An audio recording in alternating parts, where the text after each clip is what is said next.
Buenas tardes, mi nombre es Andrés Felipe Rojas Rey, el código es 62824, estudiante de Ingeniería Industrial. Me encuentro cursando la materia de Diseño y Planeación de Producción, para la cual en la actividad 1 mi grupo y yo decidimos realizar el diseño de la planeación y producción de estivas plásticas obtenidas a partir de reciclaje. En la primera parte de nuestro trabajo contamos con el marco teórico, donde realizamos una definición, argumentamos la importancia del diseño de la planta, ya que por medio de esta se logra una adecuada organización, total manejo de las áreas de trabajo y equipos para minimizar tiempos y costos. Debemos recordar que el éxito depende de lograr combinar la mano de obra, materiales y el transporte de estos dentro de las instalaciones de una manera eficiente. Los objetivos de la distribución en planta implica orden, y esos afectan cada parte de la empresa, equipos, líneas de producción, personal, etc. Pero sus objetivos principales son optimización de la capacidad del proceso productivo, reducir los costos de traslado de recursos generando ahorro, optimizar los recursos, eliminar desperdicios, garantizar la seguridad y salud de los operarios, facilitar la supervisión de las operaciones, optimizar de forma efectiva sobre el ahorro y el espacio. Existen diferentes diseños de planta. Existen en casos por posición fija, que enmarcan para los productos grandes, donde el producto como tal es un lugar, tal cual como barcos, edificios, aviones y entre otros.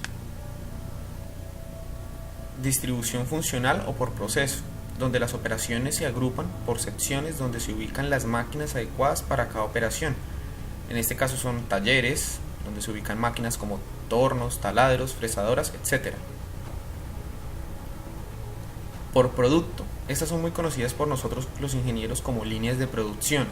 Estas líneas de montaje en la cual se utilizan pequeñas líneas de producción, por ejemplo manufactura de X piezas, tostadoras, planchas, batidoras, lavadoras, etc.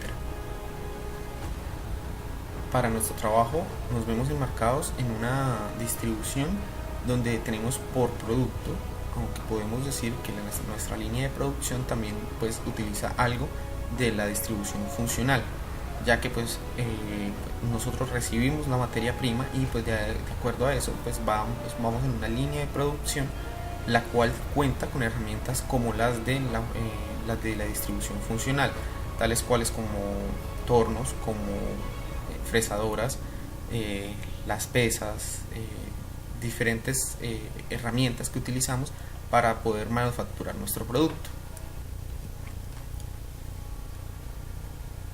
Bueno, nuestro producto, o sea, la descripción de nuestro producto es en sí una estiva, es lo que nosotros conocemos como pallet en el área de logística, que es como el sostén o la superficie en donde ponemos cajas que sirve para aislar del suelo directamente los materiales que puedan generar problemas al humedecerse o de pronto al entrar en contacto directamente con el suelo o algún otro inconveniente.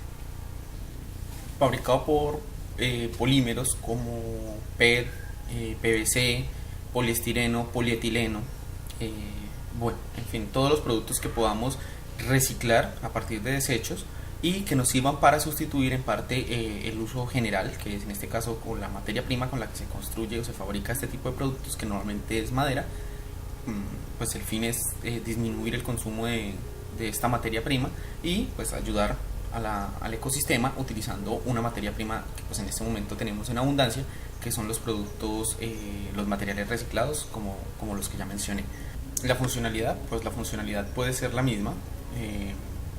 La resistencia de los materiales, en este caso tanto los reciclados como la materia prima de la que se hace originalmente, que es la madera, tienen la misma resistencia, por lo cual tienen las mismas capacidades. Entonces estos palets o estas estivas tienen la misma capacidad de cargar una tonelada y media, dependiendo si el producto que se posicione de primeras no se daña, hasta las 5 toneladas que lo puede hacer una en madera. ¿Qué ventajas puede traer esta sobre la que se encuentra fabricada en madera? Bueno, la primera es que los productos reciclados, o sea, la materia prima que nosotros vamos a manejar, tiene un grado de descomposición mucho menor al de la madera. Entonces lo que quiere decir es que muy probablemente nosotros podamos darle mayor utilidad o por más tiempo a este tipo de palets. En cambio las de madera pues muy pronto cumplen su ciclo de vida y pues es necesario reemplazarlas por una nueva. Bueno, existen medidas internacionales para las medidas de estas estivas. Esos van de acuerdo normalmente a los contenedores de carga, lo que nosotros llamamos container, y ellos son los que definen de acuerdo a los estándares que existen. Normalmente se utilizan dos tipos de medidas, que son la europea y la americana. En nuestro caso, nuestro sistema va a utilizar el sistema de medida europeo, el cual tiene una altura de 11 centímetros, un anchor de 120 centímetros o 1,20 centímetros y una profundidad de 1 metro, para lo cual se utilizarán 7 láminas de polietileno de 100 centímetros por 3 centímetros de ancho y 11 centímetros de alto, 3 láminas de polietileno de 11 centímetros de alto, 120 centímetros de largo y 3 centímetros de ancho.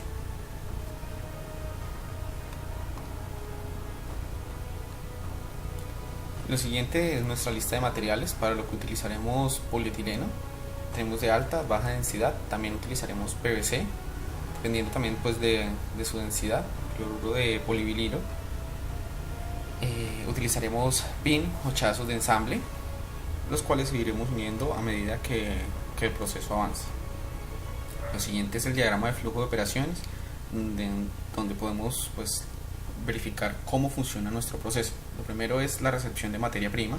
El siguiente proceso es el almacenaje. Después de verificar que la materia prima pues cumpla los requisitos, pasamos a un proceso de homogenización, en donde pues la materia prima requiere de calor, dosificar la cantidad de materia prima, para lo que pues utilizamos la pesa o los pesos. Pasamos a un proceso de filtrado. Aquí hemos utilizado una extrusora, aunque sin cabezal, para utilizar el proceso de masa fundida, o sea, para llegar a un proceso donde la materia prima ya se encuentre no como gránulos, que es la forma en la que nos llega, sino en algo más fluible. Pasamos por un filtro, debido a que pues el polietileno tiene un grado de fusión en la que pues ya se encuentra más fluible, diferente a otros productos, pues podemos separar lo que no se haya derretido, por decirlo así, y pues eliminamos los desechos, y también podemos proceder a recuperar parte de la materia que por algún problema o efecto de la máquina se haya quedado y pues se pueda reutilizar. La siguiente parte es volver a meter a una extrusora, donde sí tiene un cabezal, y nos va a empezar a dar los listones o las barras que ya pues habíamos mostrado anteriormente. La extrusora nos va a mostrar una regla o unas láminas larguísimas. Ella no es la que se encarga de hacer el corte, a ella solamente se le introduce calor y presión, y de acuerdo a ello pues va derritiendo el material y va pasando por el cabezal al punto de ir fabricando las láminas.